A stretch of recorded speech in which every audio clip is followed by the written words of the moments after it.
we're live. Not live recording. That's the one. Um, hey, so as I said, the opening question: who are you? Who am I? So my name is Silja Litvin. I'm a psychologist living in London. I'm half American, half German, and I am the founder of a mental health game startup called PsycApps. And our product on the market is eQuoo right now. It's So behind you. yes, Right. exactly. I take every opportunity for product placement. Unfortunately, my T-shirt is in the laundry right now. Usually, it's like all over, just so that people won't miss out exactly who they're talking to. Yeah, Okay, yeah, so PsycApps. How did you go? yeah. It's always an interesting thing for me as an academic who went into business. hmm What was your path from studying this thing to going, ah, crap, I could start a company that actually puts it out into the world? So it was a bit random, to be absolutely honest. Sort of. It all fits together, but it wasn't like your typical path, I would say. So, I was, when you study psychology, you learn all about the symptoms, like diagnosis, the treatment, but you don't learn about the healthcare system, right? So when I started practicing, I came to London and I was working in the NHS, the National Health System, where you can get pretty much any standard treatment for free in the UK, which is amazing, right? And I was working in a trust called NELF for young adult eating and mood disorders, like anywhere between 16 and 28. Okay. And I was really shocked to meet all these young adults who had been on a waiting list for half a year or longer to then get like between 6 and 8 sessions of CBT, cognitive behavioral therapy, which is about a third of, your typical evidence base, right?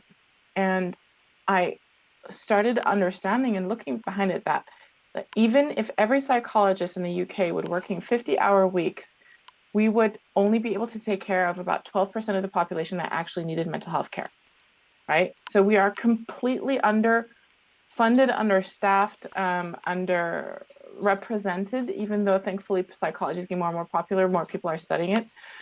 And even if I work myself to the bones, I'm not scalable. Mm-hmm. So at the same time, I had been looking into doing my PhD at Ludwig Maximilian University in Munich. And I thought, you know what, I would love to do something that actually left a tool behind. So I don't know if you've ever seen the kind of like representation of a PhD. There's this big ball and it says this is the world's knowledge. And then a PhD is like a little bubble on the outside that adds to that. And if you have lots of little bubbles, the ball gets bigger and bigger, right? Mm-hmm. And I thought, okay, I'd love to add to that ball, but at the same time, I would love to leave something tangible, something people can actually use. Mm-hmm. And this was like in 2016, and there was some emerging evidence that web-based interventions were as effective as face-to-face therapy or as a pharmaceutical with no side effects. And that is something you can absolutely scale, right? So at the time, when you Googled depression, or not Googled, sorry, when you went to the App Store and you would like iOS or something, you Sure. put in depression, you had 20 to 30 apps that had anything to do with depression. Mm-hmm. So that was not like the 5,000 that you see today. So I thought, okay, cool. I'm going to take the learnings we have from desktop because people are moving away from the desktop in their private lives. And I'm going to make an application. And so that's what I did. And the app's actually still in the App Store. It's called PsycApps E. And we were able to prove through a two-arm randomized control trial over 4 weeks that using PsycApps E on a regular basis significantly lower depression and anxiety levels up to a level of a beta blocker.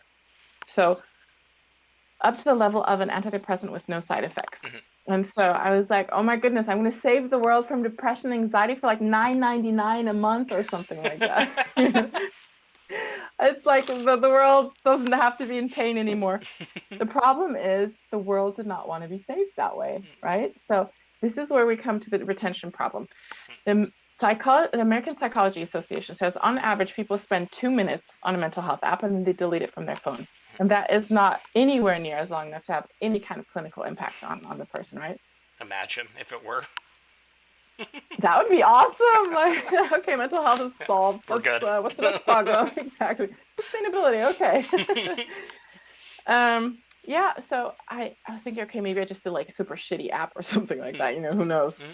But then I went back to the books and I saw that this is a general problem. Retention in therapy is generally a kind of a problem, like 35% only make it to like the fifth session, and then they break it off for various reasons. And they already have a strong motivator, which is the relationship between the therapist and themselves, right? So if you have a digital product that's practically a transformed self-help book, you need to be extremely motivated to do that. Like, and if you're too depressed to get up and take a shower, the last thing you're going to do is go work on your, cognitive behavioral therapy journal book or something, or do your gratitude journal, or, do your exercise or something like that. So the population that I'm really interested in are young adults between, let's say, 16 and 35. So this is where most of your life challenges occur, right? So you're going to have your first proper romance. You're going to leave home, possibly, like, if you have the money, university, education, school, first job, possibly first kids, all in that time. Plus, statistically, if you're going to develop a mental illness, the symptoms are going to emerge during this time for the first time in a way that needs to be cared for. So if you have a mental illness during this time, it's going to have a huge impact on the rest of your life. So this is kind of like the audience that I was really interested in. I had a look at them and said, okay, 70% of them are casual gamers, right? And there's a lot of emerging information and research right now that shows that gaming casually is good for your mental health. So there are different descriptions of casually, but it's usually under 2 hours a day. Sure. And I think like 2 hours is actually quite a lot, if you're gaming, but okay, So I thought, you know what we're going to do? We are going to become the vitamin gummy bears of the mental health space.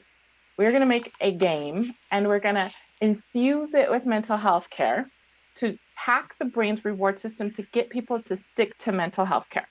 And that's practically the birth of eQuoo. And so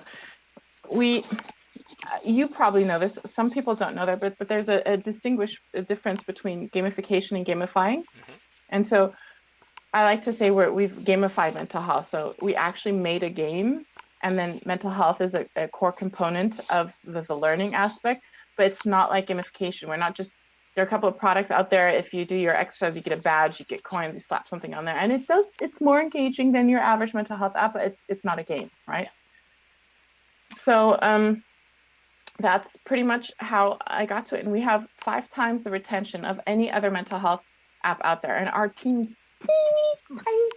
and as soon as we get a little bit more money and we actually bring on like 2 or 3 more game designers that are just on retention, I'm sure we can triple that easily, right? So these people, instead of popping bubbles on their commute or, sitting in front of the TV or on the loo, they could be working on their mental health while having fun and not really feeling that, dread that comes with working on something. So there are actually a few surprising things in the path you just laid out. Chief among them for me is I would have assumed the game connection would have come in the scalability question phase of your kind of emerging research goals versus the engagement phase. It makes sense that it would also come in at the engagement phase, but when you were in that in-between point, what were some of the ideas that occurred to you about scaling this? Because you're totally right. More people are interested in psych. That's excellent. But the growth of clinical psychologists is certainly not at the same rate as the growth of people who need clinical psychologists. So even if there are more, we're just getting outpaced. So scalability is a big problem. But what other ways had you explored to figure that out before you hit on games? I never thought of that other than just having a medium or a platform that was available on something that 75% of the world's population owned, which is a smartphone. Sure. So, and I I can tell you stories of building my startup, right? On my very first pitch with an investor, he asked me, how much traction do you have? And I said, what is traction? He's like, go away. I'm out. Yeah, later. Right? So all the things about it, I did think, I kind of like completely blue-eyed thought that all the people out there looking for product would automatically find their way to my app and just love it and use it, right?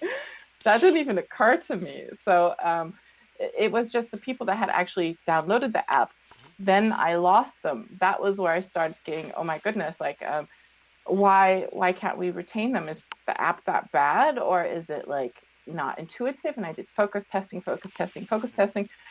And at the end of the day, it's work.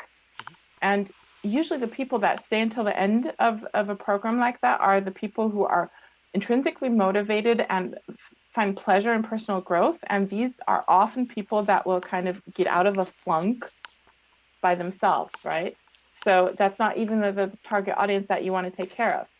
Um, Plus, you have this whole stigma thing. So we kind of stepped away from mental health and went into emotional fitness, so that Interesting.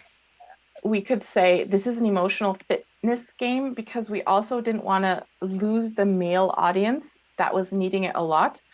So if you look at the general population, women will have a lot more reported and diagnosed incidents of mental illness, specifically depression, anxiety, in comparison to men. But men have a 75% higher suicide rate. What do you say? A successful Sure. suicide rate, right? Yeah. And there's a lot of theories if the disease or the disorder works differently with men. But one of the things that I personally believe is that stigma is a huge reason why we have underdiagnosed men that Sure. keep on going until they simply can't anymore. It's a And reporting having a problem.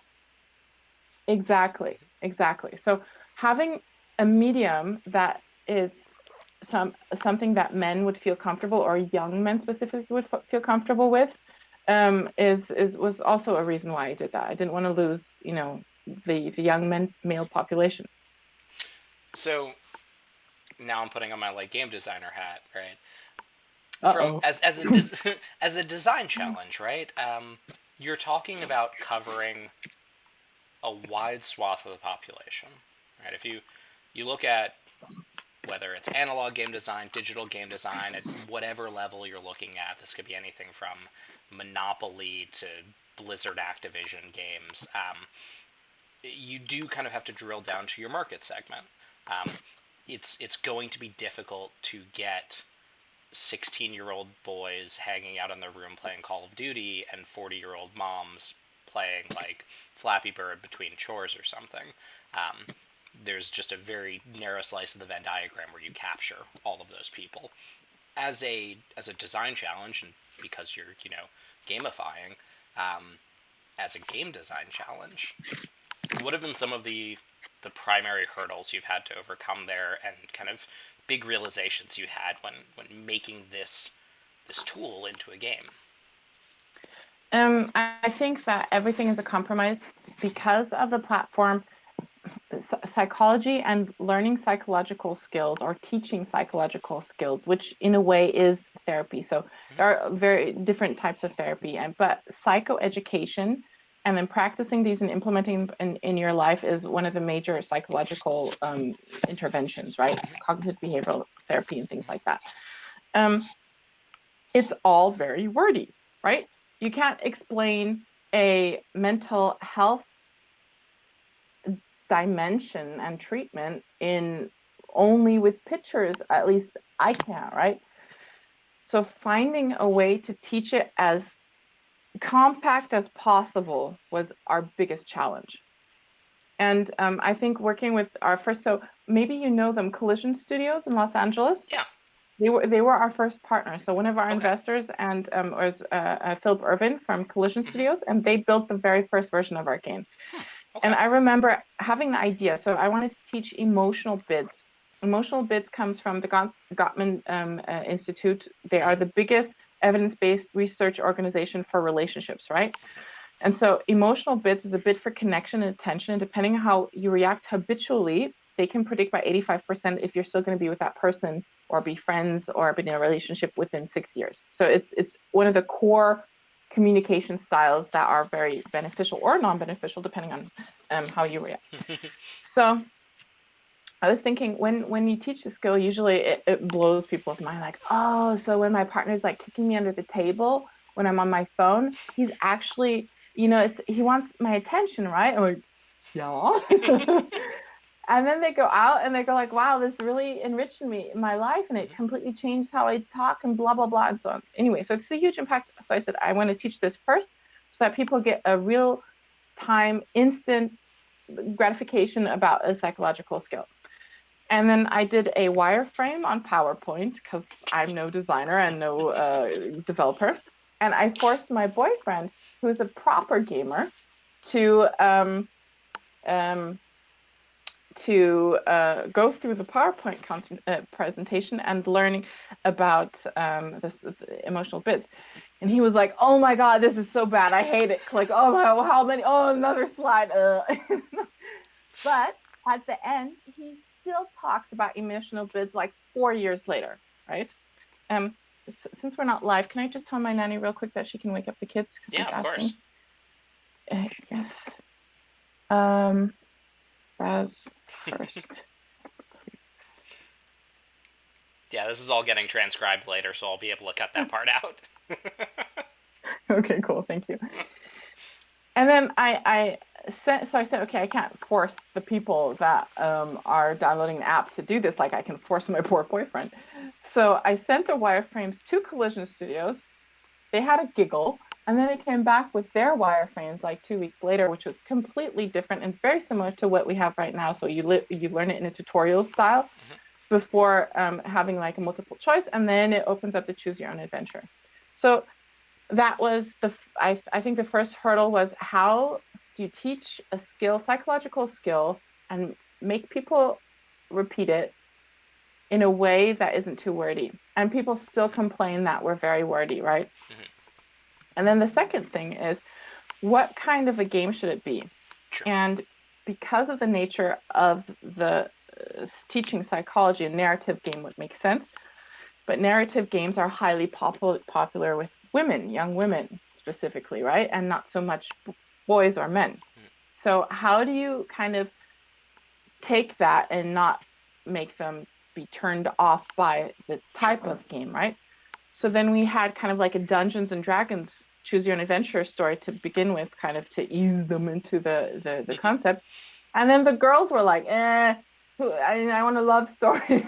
So it's definitely, there's so much potential growth, and it's all really just kind of being limited by the platform and the funding.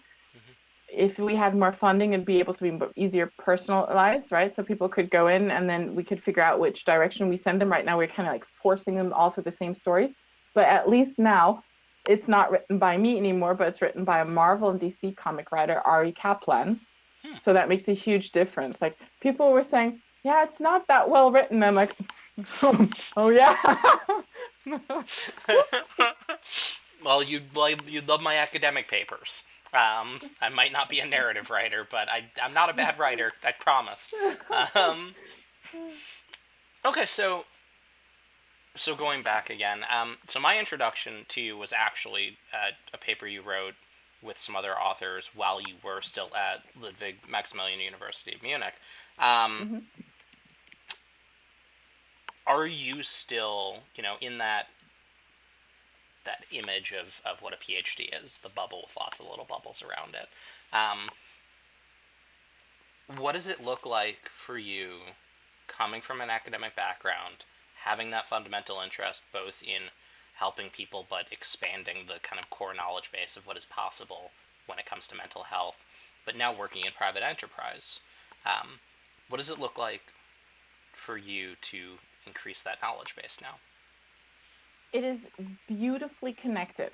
Okay. So right now, about 2% of all mental health apps are evidence-based, and only half of those actually went through a randomized control trial. So we're looking at actually 1% that have been properly tested and are kind of risk-free and proven to do what they're supposed to do, right? That's horrifying. I'm sorry.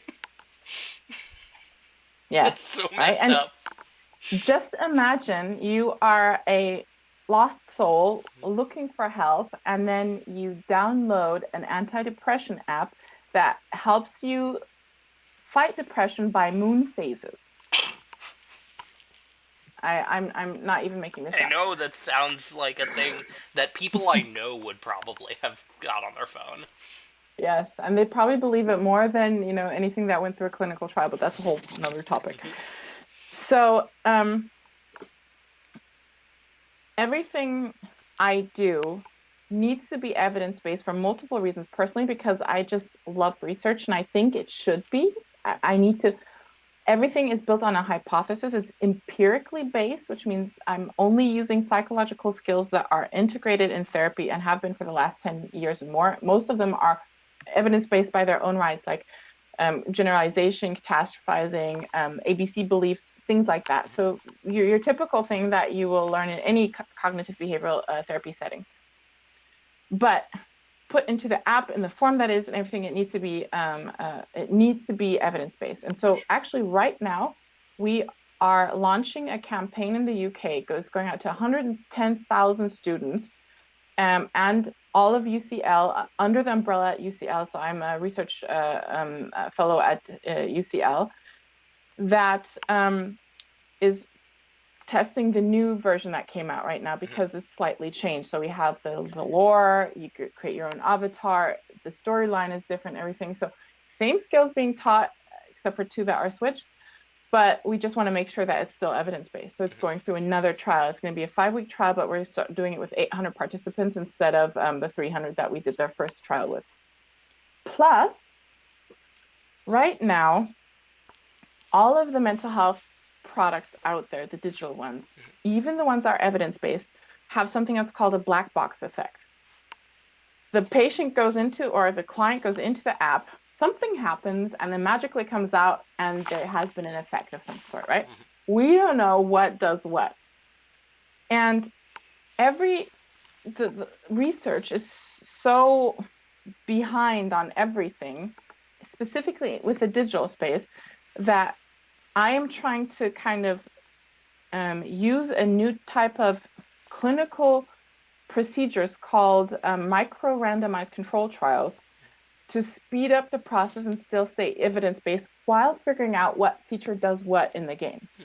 So we have a dynamic chatbot in the new version of the game that pops up every so-and-so weeks.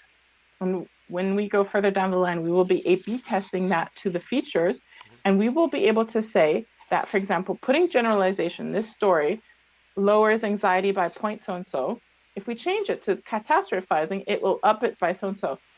Or maybe it won't, right? Sure. And then we need to kick it out. And so we will know exactly what happens along the way by each through real-time data and micro-randomized control trials that are just as I always forget that word, as sturdy as your typical clinical trial that you need to set up. Takes half a year to get ethical approval, then it takes another half a year to get your team together. Then you have the parts, and you're already 2 generations down the line when it comes to the tech that you're using. Exactly. Yeah. Exactly. Like one of my professors wanted me to redo the study with PsycApps E because we didn't use intention to treat. And I'm like, dude, that's from 2016. Yeah. Like, that's not going to help anyone. We're going to know intention to treat, but it's not going to have an impact at all. Like, so, yeah. It's interesting what you're describing in kind of micro control trials or randomized control trials is it's through a psych lens what I think anyone on a game design space would just understand as the basics of playtesting. And I don't know that I've ever, like, being intimately familiar with both those worlds, I'm not sure I've ever really seen that connection before. Is this a thing that you have witnessed kind of others putting into practice? Okay. No. But it's kind of like, duh, no? Yeah, no, I mean, it makes perfect sense. I get, inside the the academy, you're probably going to have to go through IRBs, and they're never going to move as fast as you want them to move. But inside private enterprise, so long as you keep your eye on the ball of, doing this thing from an evidence-based standpoint, there's no reason you can't put that into place. How big is your team currently? We are 3 full-time employees, and then we have our development team in Finland, which is about 5 people. Okay. Then our content writer in New York, and our artist in Barcelona. Okay. So we are teeny-weeny. Yeah. Itsy-bitsy. And quite distributed. Yes, absolutely. International, yeah. Yeah. Yeah. This is always, it might be an uncomfortable question, so feel free not to answer it, but, where do you feel you most, other than funding, right? You Mm-hmm. most need the assistance, right? Where Data if you science. didn't get money, but you could hire a brand new person, like what? Data science. Just data science? Interesting. Data science. Yes. Data science would be number one because we have so much information, and I have the suspicion that there's a lot in there that you know, I have to tell you, I don't know if this is something I should share, but I barely made psychology through statistics. I have the mathematic talent of a potato. It was really, they told so when I said I'm going to study psychologist, I was really scared of statistics. So I went to the counselor, say like, how much statistics is it? Oh, it's only 2 semesters of statistics. I'm like, okay, I can survive that. What they don't tell you is then it's diagnostics, it's test theory, it's like 40% statistics. And I had a tutor the whole time, and I barely made it. Like it pulled my grade down by like so much. So I'm there and I can do the things we need to do on a very high level, but I would like to have someone who really knows statistics and can go in there and there's so much data and just go, you know what? Women 24 to 22 are more likely to go online at 12 o'clock and be more anxious. Da, da, da, da. So then we know that at 12 o'clock, we could send a notification and say, hey, girl, or boys, men, young men, 25-year-old are more likely to have an accident at 5 o'clock in the afternoon because they're rushing home from work, they're upset, road rage. You get them a notification at 4:30, they might remember to breathe, calm down, be aware of the situation. Boom.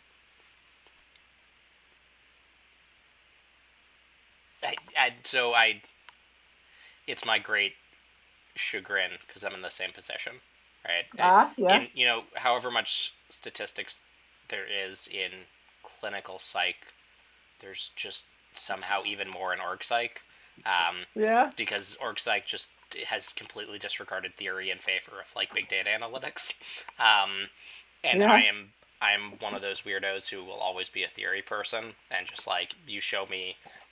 I know what ANOVA stands for. I could never run one. I can I can basically use SPSS like a toddler, and that's the best I've got. Yeah. Yeah. But it makes sense, right? Especially if you have this Yeah. eye on being evidence based and you are gathering Mm-hmm. this vast amount of data. Um, Mm-hmm. so that's actually a really interesting question. Is I imagine you're collecting so much more data than you would be able to in an academic context. Um, Yeah. what other than just the sheer volume and the challenges that introduces, what else have you found has been either a blessing or a bane of your existence from just having this massive data set to work with? Um, I other than kind of like sitting on a treasure and not being able to open it because I don't have a can opener or go Sure. a scientist, it doesn't feel that much of a problem. Hmm. The things I think that I perceive as painful is that we can't often connect the dots. So you coming occupational therapy, right? Mm-hmm. So we pivoted to B2B with the new generation, and we're looking for employers to buy this for their young talent. So Okay. any company that has the vast talent of millennials, Gen Zs, and I think Alpha Generation Is Alpha or that what something we're like is calling coming them our now? way. Jesus. I We'll heard just that yesterday, and I was like nodding just full circle. wisely, like I've never heard that before. Yeah, Cool. exactly. Um, and for I'm being super cynical, but most large corporations, they'd like their employees to be happy, but they don't need them to be happy as Yeah. long as they work well, right? But if we would be able to connect the dots, the data that you say you have, there's so much data, right? And the mental health data, and figure out exactly to be able to prove the return of investment in human capital that is a healthy, mentally well balanced, then they would be throwing money us and people like us, right? So that I think that's something that we're trying to figure out. And how do you measure performance and all these, and then use the data in an ethical way so that it won't be used against people. Mm-hmm. We've had people say, oh, okay, so we could do this test and then we could kind of like screen them if they're up for the job or not. And I'm like, oh my goodness. This is the core issue of just gamified processes and gamification in organizational settings. Yeah. Is you come in with the best of intentions, and all it takes is like some SVP of HR who doesn't give two fucks about ethics going like, oh yeah, but totally I can use this as an assessment tool and can immediately disqualify 80% of my candidates. That's great. I love it. Yeah. And I'm like, yeah. that's not what this tool is supposed to be used for. That's deeply unethical. And they're like, do you want our money or not? And that's the end of the conversation. Yeah. That's rough. I don't want to get into like how do you feel about the ethical quandaries of that, because that's certainly like a topic. Yeah. Well, I guess what you could say is that we only share anonymized data. Sure. And we only share it with companies that are above a volume so that they can't figure out that the 24-year-old depressed woman in London is Angie. You know what I'm saying? Smart. So they, as far as I have realized, they can't be able to use it to pinpoint singular people, and that kind of protects them from that. We had a conversation with our team the other day because we're getting a lot of options where people are trying to buy us, right? Okay. And they're saying, if a company came along our way, we have a ethics charter, and one of them is not to use our data in a way that would disadvantage our players.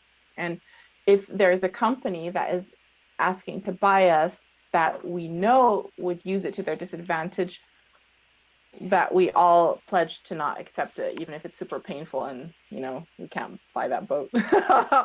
Probably not going to happen anyway, but you know what I'm saying. I mean, who knows, right? If I think the core suspicion is deeply correct. Of there is a need for something that isn't, you know, cycles of the moon based mental health that's accessible for large numbers of people. If done ethically, I don't necessarily see a reason it couldn't spread, and you all get those boats. You know, the people who use us, we have a very steep day one drop-off course. Okay. We lose at the moment, about 65 to 70% of the people who they tap into the game, they play around with it like 3 or 4 screens, and then they delete it, right? Mm-hmm. But the 35 to 40% that stays it, we have them pretty much to the end of what used to be a 5-week course and now is a year-long course, right? So if part of our job now is to figure out who are these 40% of the people exactly, and where do we find more of them, right? So once we get that right, and we start targeting people that are like this 40%, I think it's just really, we're super new. The eQuoo Next Generation was launched on January 15th. Mm-hmm. So, you know, it just takes a little bit of time, and we don't have the money for PR budget. We don't have the money for, you know, marketing campaign or anything like that yet. So, you know, it needs a little bit of time. What?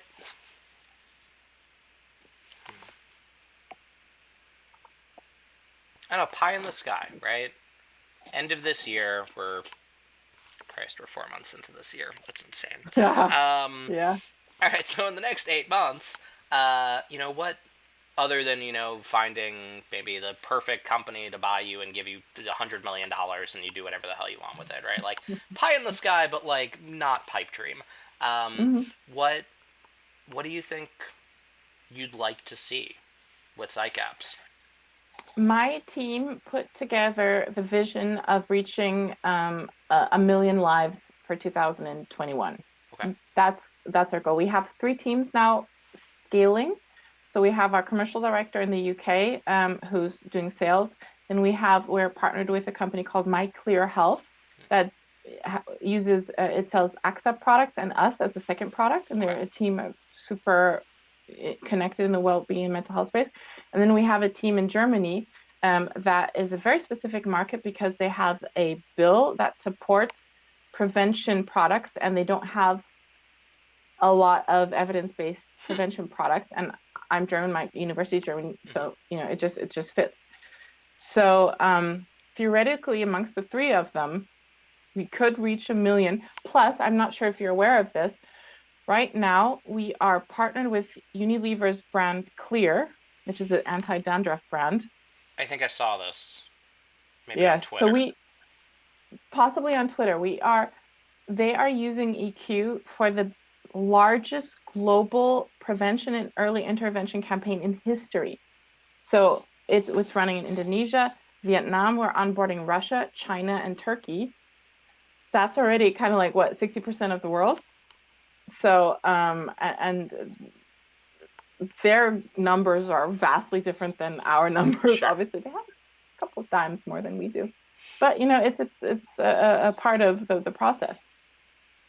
Okay, so going back to my game design hat, Hmm. international expansion in game design often poses some very difficult challenges above and beyond localization of language, right? Hmm. If you look at what young boys enjoy playing in North America and Western Europe versus what they are playing in Russia versus what they're playing in Southeast Asia, you'll often see very big distinctions. The type of games that get the most engagement, the type of play that people engage in, period. Uh, Hmm. it's not so much that it has like cultural barriers as just the world's a vast place. Um, and obviously there are distinctions. Have you encountered or are you planning to encounter structural issues as you build out, right? There's inherently the structural issue of age distinctions and gender distinctions in playstyle. But you're introducing the cultural distinction as well, especially in a story based game. Uh, what does it look like to plan around that? Um, we're kind of like using a bit of the band-aid technique, right? So you have a Mm-hmm. band-aid and you put on whatever wound there is Sure. and hope for Yeah. the best. And then my ideal situation would be that we onboard country by country Mm-hmm. in a way that we can accommodate all that by bringing professionals from that country into our team and developing it customized from the inside. It's really just a question of budget. Like there Sure. are so many opportunities and things we can and should be doing that we're not right now. So we just can't. It's all in the money. Yeah. So if sometimes I feel a little bad because we're again putting westernized content upon the world, right? Unfortunately, that's where I come from. This is my product, my view. I bring in as much diversity as I can, but at the end of the day, even my knowing where to look is limited by my own culture, right? Yeah. So it's not ideal. At the end of the game, at the end of the day, I think that the psychological skills that we teach in the game are universal. That it Sure. doesn't matter. Only the content will probably have an impact on the uptake of that. Yeah. Yeah. Yeah. I mean, that's the thing, right? And I think that's to your benefit in many ways, right? Although the engagement and retention of information does have these distinctions from individual to individual or demo to demo, the core lesson you are attempting to teach is subject to much less variance between those Yeah. groups. Yeah. So it really is just a matter of transfer rather than Yeah. do you need to shift the entirety of the core of the product. Um, Yeah. we've been going for a while, but I'm more than happy to bid you adieu and let you kind of go about your day. But I do have a couple more questions if you've still got a minute. I could comfortably do another 10 to max 15 minutes and then my nanny leaves. So then No, that works. Um, yeah. so Do you mind if I eat an Easter candy? please. So I'll Thank tell you. you. You don't know this. The original intention of this project, where it had started, and you can see this in the cover image that's beneath me, um, Hmm. is originally I was interviewing designers and design professionals and people who work around games while they were intoxicated, um, so that I would get like the most unfiltered take I possibly could. So I've had people like Mm. knock back like a half dozen gin and tonics over the course of a 2 hour interview. Like it eating an Easter candy is nothing. So you're fine. Oh, Um, that's so fun. You should have told me. I would have been like, okay, bottle of water. Ah. yeah. If you ever want to do a second one down the line where we just get fully unhinged, let me know. Um, okay, so back on to questions because I have 10 more minutes. Future research directions, right? Work that is not in your remit, but you'd love to see get produced by somebody else working in the space, either that you Oh think would be gosh. helpful to your work or just that you think is needed.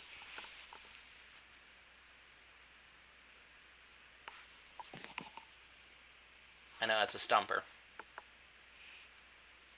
I think one of the things that is missing is a platform that helps people find the product that they would benefit from the most.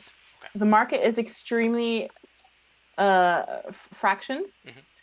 and there is no one fits all solution, neither digital nor in person nor anything. Even the most honored, awarded psychologist will suit person A, B, and C, and then absolutely not D and E, right? When people ask me like, "Oh, why are you only targeting young adults? What is about our older people?" Usually I say, okay, first of all, the older people are statistically much less likely to have a mental illness. Second of all, we have players, so we don't exclude them from playing the game. But if you try to take care of everybody, it's like trying to boil the ocean. It doesn't even get 1 degree warmer. So what we're doing is we're taking a bucket out of the ocean and we're heating that and we're boiling that well, right? So I don't really see. Okay, I'd lie if say there's not one or two companies that I see at competition, but just because they're getting so much funding, I'm like, why? I'm just salty about it. I'm just jealous. Um, but I don't really see them as a competition per se because they will suit a certain audience that my users wouldn't respond to, right? So, for example, if I were a company, I wouldn't probably just have eQuoo. I would have eQuoo, I'd have Calm, Sure. I'd have an exercise app, I'd have an EAP, I'd have a therapist, and then people, and to have some kind of an algorithm that people can go through with questions that then kind of directs you to the product that you are most likely to benefit from. I think that would be awesome. I almost wonder if that just naturally emerges over time as you have more evidence-based intervention apps, um, because unless you have the data to go off who it actually helps, how do you funnel people into the places that'll most help them? Um, but I imagine as that grows, as that information becomes more available, it's like health insurers, right? Mm-hmm. Obviously, this is more of a U.S. analogy, but um, you go and you have X, Y, and Z options that you can participate in, um, and you have some direction. They obviously are not going to, run you through a battery of like psychometric tests or anything to figure out exactly where you want to go, unless you have the best insurance in the world, I guess. But I can see something like that emerging. What do you think that looks like? Um, idealized system for that, is that something that is built into an app store? Is that something that is Ideally, okay? like Google Play or something. The problem with Google is that they already have way too much information. I don't want to give them all, our mental health information on top of that. Apple is slightly better, but still. But in the App Store, you put in what you're looking for, or you just put in, and then you answer this questionnaires, and then it's like a decision making tree, and it roots Sure. out these, it roots out these, it goes closer and closer, and at the end you say these are the two apps, or this is the one app. that we think that the algorithm says statistically you will like and will help you the most. I mean, that would be great. I would love that. Yeah. I mean, I would love that Yeah. for basically everything in my life. If I was just like Yeah, like what bored coffee do and I want yeah, today? just like an actually workable version of like a Netflix algorithm. Yeah. Like Yeah. actually Yeah. tell me something that I want to see instead of just recommending the shows I've already watched. Um, Yeah. You know what's really good at that? Ocado. Do you have Ocado in the States? I mean, It's an online supermarket, hmm, and it figures it has the best algorithm of all the different things that I've used. Not even Amazon comes close to it. When Amazon has so much more information about me. And then before checking out, it says, "Oh, do you want this and this and this?" And so by now, I don't even make a list. I just click my way through it to the cart, and then by the end of the cart, they've showed me everything that I need because I haven't bought it for another 2 weeks. I've looked at something similar. They know what kind of stuff I like, so it's super super great. wow, I would get into so much trouble. Why? Because I already buy like $300 of groceries at a clip. Um, Yeah. so I imagine that would only increase over time because there's no my grocery buying is a lot like somebody who shares their streaming password with like 40 different people, where it just Okay. doesn't make any sense because there are so many Yeah. different participants.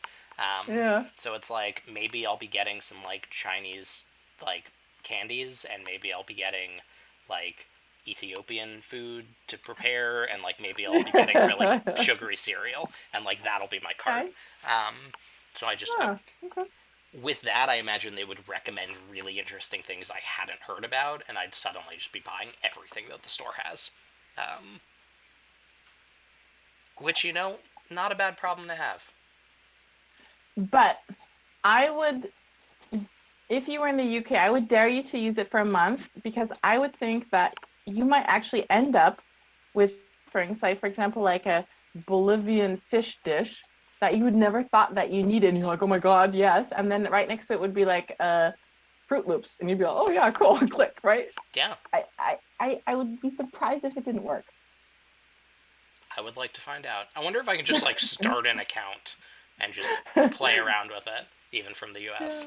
Yeah, Um, yeah, maybe. all right, well, this is I had fun. Um, Me too. thank But you. before we go, Yeah. what did you, and please be kind but still constructive, what did you think of EQ? You did the next generation, right? Yes. And obviously I've only had it for a small period of time, so have not worked through it. Um, kind but honest. Yes. You probably want to consult with someone who has worked on actual choose your own adventure titles as well as your current writer, because the writing is good but ineffective. It's often more verbose than it needs to be, and I can see that being a barrier to player entry.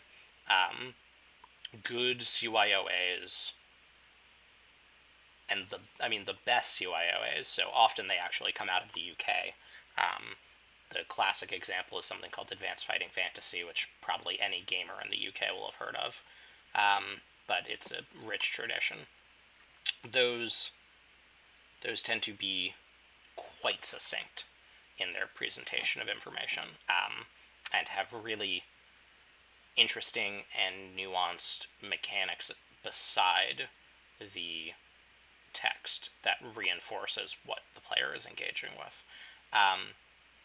I think having someone who is familiar with that school of writing, particularly, and this is a classic challenge in video game writing. You see it all the time when a AAA studio hires a famous movie writer. Um, and yeah, sure, that movie writer has written unbelievable scripts and they've won awards, but they don't have any idea how to write a dialogue tree because that's not how movie writing works. Um, the type of writing that comes in very specifically CYOAs and other narrative games is not akin to almost anything else out there. Um, and so while I think it is well written, I think that's your number one barrier that I see right now. And the place where you probably could most easily improve engagement. Otherwise, I like it. That is great feedback. Thank you. We do get the feedback that it's very wordy, and I just, it's like I love to read, so for me it's not wordy, and you need to teach psychology somehow. So, but at the end of the day, um, onboarding someone who's particularly knows how to that. I would also love to have a couple of more like retention pros on the team, right? Sure. And notifications and all that kind of stuff. So there's so much space, but Yeah.